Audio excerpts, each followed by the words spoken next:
मेरी माँ संतों की सेवा करती थी और संतों में बड़ी श्रद्धा रखती थी, ब्राह्मणों की भक्त थी। जब से मैंने होश संभाला तो मैं माँ के साथ संतों की सेवा करता था। महात्मा लोग स्नान कर लेते तो उनके वस्त्र में माँ के साथ धोता था, और जब महात्मा लोग संकीर्तन करते तो मैं खूब ताली बजा बजा के नृत्य करता, और जब महात्मा लोग कथा सुनाते तो मैं हाथ जोड़कर भगवान की कथा आनंद से सुनता था। और चातुर्मास में मेरा मन संतों के संग रम गया।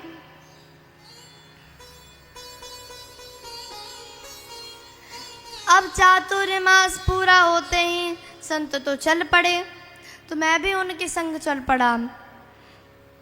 पर संतों ने डांटा, ए बच्चा कहाँ जा रहे हो? तो मैंने कहा, महाराज जी अब हम तो आपके ही संग रहेंगे। तो संतों ने बोला, ए बेटा तू अपनी माँ का इकलौता बेटा है, अगर हम तुझे अपने संग ले गए तो तेरी माँ हमें जीवन भर गालियां देंगी।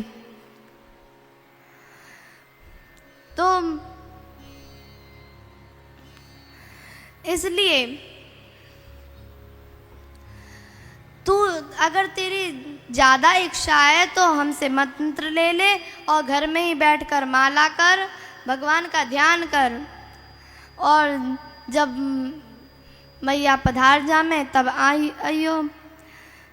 नारद जी कहते हैं, व्यास जी मैं जानता था कि मेरी माँ मुझे घर छोड़ने की आज्ञा कभी ना देवे वाली, इसलिए माँ से मैंने कुछ नहीं कहा और महाराज जी से मंत्र ले लिया, और मंत्र लेकर घर में बैठकर माला जपने लगा। 24 घंटे प्रभु के प्रेम में डूबा रहता। मेरा अन्य बालकों की तरह कभी भी खेलने में मन नहीं लगता था।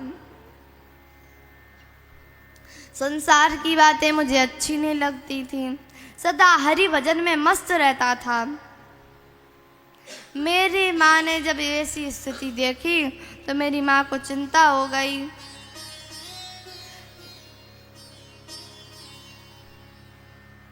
मेरी माँ को चिंता होने लगी कि कहीं मैं बाबा ना बन जाऊं। तो मैया अब जो भी घर में आता उससे एक ही बात करती कि महाराज अब मेरे बेटे की जल्दी से शादी करवा दो।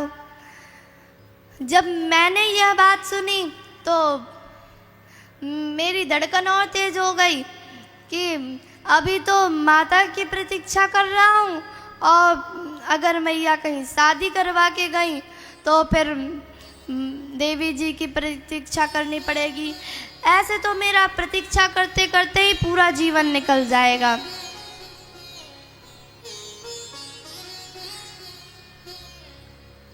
मैंने भगवान से प्रार्थना की कि प्रभु अब मैं क्या करूं। तो एक दिन सायंकालीन वक्त था और मैया गैया धुए के लिए जा रही थी, तो मैया को दिखाई नहीं पड़ा और गलती से मैया ने सर्प पर पैर रख दिया और सर्प ने मैया को काट लिया और मेरी मैया पधार गई। एक ने मुझे खबर की तो मैं अंदर से तो बड़ा प्रसन्न हुआ कि अब भगवान की पूजा भक्ति करने को मुझे मिलेगा, पर मैं ऊपर से दुखित हुआ क्योंकि अगर मैं प्रसन्न हो जाता तो फिर संसारी लोग मुझे बहुत बोलते हैं, बहुत गालियां देते हैं। इस वजह से अब माँ का संस्कार करके मैं सीधे उत्तर दिशा की तरफ चल पड़ा, जिस तरफ महात्मा लोग गए थे। पर महात्मा लोग तो कब के गए, वो कहाँ से मिलते। इसलिए मैंने तुरंत धीरे से मैं थक गया चलते चलते। अब चलते चलते मैं थका तो मुझे एक सरोवर दिखाई पड़ा। मैंने जाकर वहाँ पर स्नान किया और स्नान करके पानी पीकर प्यास बुझाई और फिर एक वृक्ष की छांव में बैठकर मैंने सोचा कि चलो थोड़ा देर आराम कर लूँ, उसके बाद फिर आगे चलेंगे। पर वह स्थान इतना पवित्र था कि जैसे ही मैं बैठकर भजन करने लगा, उसी समय मुझे धीरे से भगवान की सांवली सलोनी सूरत दिखाई पड़ी और अब मैं उसके आनंद में इतना डूब गया कि मेरी साधना सफल हो गई, मैं सिद्ध हो गया, मैं बोलने लगा। मुझे तो साक्षात नारायण का दर्शन हो गया। मेरे तो प्रेम का ठिकाना नहीं रहा और उस आनंद के सागर में मैं गोता लगा ही रहा था कि अगले क्षण वह छवि गायब हो गई। मैंने सोचा कि चलो फिर से आसन लगाता हूँ, तो मैंने फिर से आसन लगाया, फिर से मैं स्नान किया, पर लाखों कोशिश की, कुछ नहीं हुआ दोबारा। जब मैं बहुत बुरी तरह रोया तो अचानक मेरे कान में प्रभु की वाणी सुनाई पड़ी। आपी पाक कसाया दुर्दर्शो हम कुयोगिना। अरे आकाशवाणी हुई। आकाशवाणी ने कहा, अरे वत्स, अभी तुम परिपक्व योगी नहीं बने हो। जब परिपक्व योगी बन जाओगे ना, तब तुम्हें मेरा दर्शन होगा। मैंने कहा, महाराज, जब मैं परिपक्व योगी नहीं बना था, तब आपने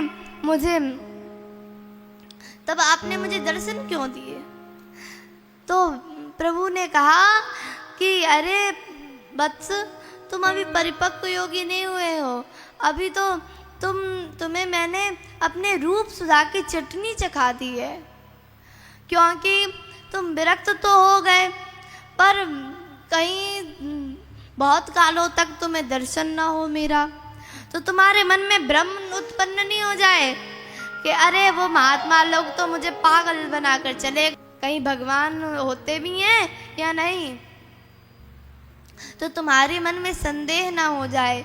इसलिए तुम इसी स्थान पर बैठकर मेरा भजन करो और कुछ समय बाद तुम्हें मेरा इस जन्म में नहीं, अगले जन्म में दर्शन होगा।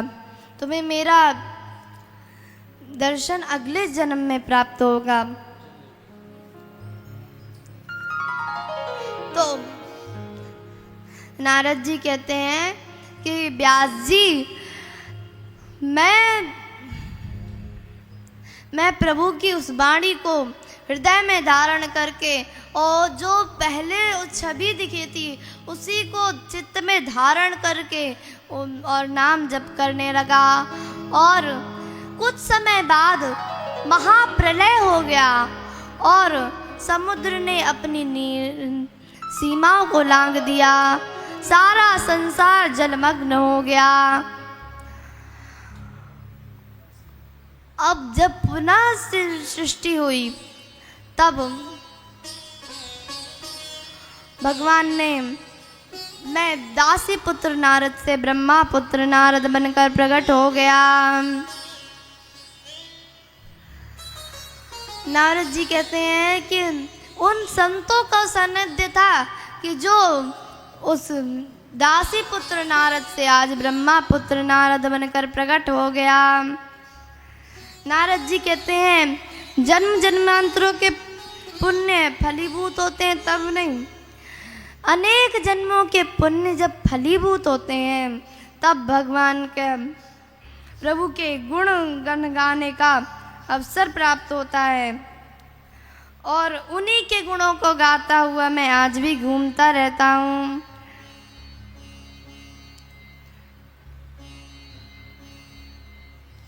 और मैं उन्हीं के गुणगण को गाते हुए नाचने लगा। तो नारायण प्रभु के सामने मैं इतना ठुमुक ठुमुक कर नाचा कि नाच नाच कर मैंने संकीर्तन किया कि प्रभु मेरे उस कीर्तन से प्रसन्न हो गए और मुझे लक्ष्मी जी की वीणा प्रदान कर दी।